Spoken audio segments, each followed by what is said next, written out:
এরপরে প্রশ্ন হলো, আমি জানি যে আমি যা করেছি তা ভুল এবং আমি আন্তরিকভাবে তওবা করি এবং আল্লাহর কাছে ক্ষমা চাই, কিন্তু কিছু সময় পর আমি আবার একই ভুলে পতিত হই। এরপর দোষবোধ ও আল্লাহ থেকে বিচ্ছিন্নতা অনুভূত হয়। আমি কিভাবে এই চক্র ভাঙতে পারি এবং সত্যিকারে নিজেকে নিয়ন্ত্রণ করতে পারি যাতে একই পাপ বারবার না করি? এই প্রশ্ন আমার মনে হয় আমাদের কম বেশি সবারই। কি বলেন, এই প্রশ্নের বাইরে কেউ আছেন? আমরা কি কেউ গুনাহমুক্ত আছি?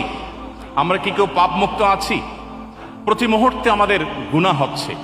যিনি প্রশ্ন করেছেন আমি তাকে অ্যাপ্রিসিয়েট করছি, কারণ একজন মানুষ গুনাহে লিপ্ত হওয়ার পর তার মধ্যে যে অপরাধ বোধ জাগ্রত হয়, তার মধ্যে যে আল্লাহর সামনে জবাবদিহি করার বোধ জাগ্রত হয়, এটাই হলো মানুষের জীবনের সবচেয়ে বড় মূল্যবান সম্পদ। একজন ইমানদারের জীবনের সবচেয়ে ভালো জিনিস হলো এটি।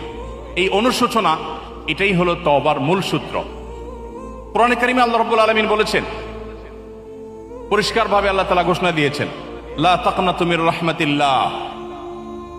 আমাদের অনেক তরুণ বন্ধুরা আছেন, জীবনে অনেক পাপাচার করেছেন, অনেক ব্যভিচারে লিপ্ত হয়েছেন, মাদকে হাত বাড়িয়েছেন, অনেক অন্যায় করেছেন, অনেক নামাজ নষ্ট করেছেন, অনেক জিনা করেছেন, অনেক চোখের গুনাহ করেছেন, মনের গুনাহ করেছেন, আল্লাহর সাথে সম্পর্ককে অনেক দূরে ঠেলে দিয়েছেন, শয়তানকে খুশি করে ফেলেছেন।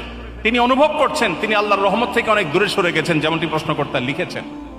প্রিয় ভাইরা আমার, একজন মুসলমান হিসাবে আমাদের জন্য সবচেয়ে বড় প্রাউড করার, গর্ব করবার মতো একটা জিনিস হলো আল্লাহ রাব্বুল আলামিন আমাদের জন্য ক্ষমার দুয়ারকে ওপেন করে রেখেছেন। আল্লাহ রাব্বুল আলামিন ক্ষমার দরজাকে আল্লাহ তাআলা এতটা খুলে রেখেছেন, নবী করিম সাল্লাল্লাহু আলাইহি সাল্লাম বলেছেন, কোন মানুষ ঠিক জীবন সায়ান্নে যখন মৃত্যু শয্যায় শায়িত, যখন তিনি তার মৃত্যু নিশ্চিত জেনেছেন, ঠিক সেই মুহূর্তটির আগ মুহূর্ত পর্যন্ত তার জীবনের যে কোনো বাঁকে বাঁকে, যে কোনো মোড়ে, যে কোনো গতিপথে, যে কোনো গলিতে, যে কোনো পর্যায়ে, যে কোনো স্টপেজে দাঁড়িয়ে যদি মানুষ সিদ্ধান্ত নেয় আমি আর জাহান্নামের পথে ছাড়বো না, আমি জান্নাতের পথে যাব, নবী করিম সাল্লাল্লাহু আলাইহি সাল্লাম পরিষ্কার ঘোষণা দিয়েছেন আল্লাহ রাব্বুল আলামিন সমস্ত গুনাহ মাফ করে দিবেন।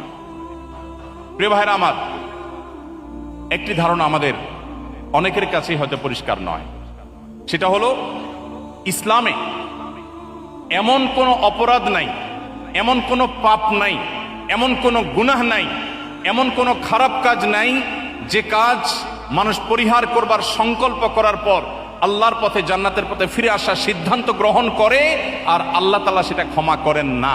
ক্ষমার অযোগ্য পাপ বলতে আল্লাহর কাছে কোনো অপরাধ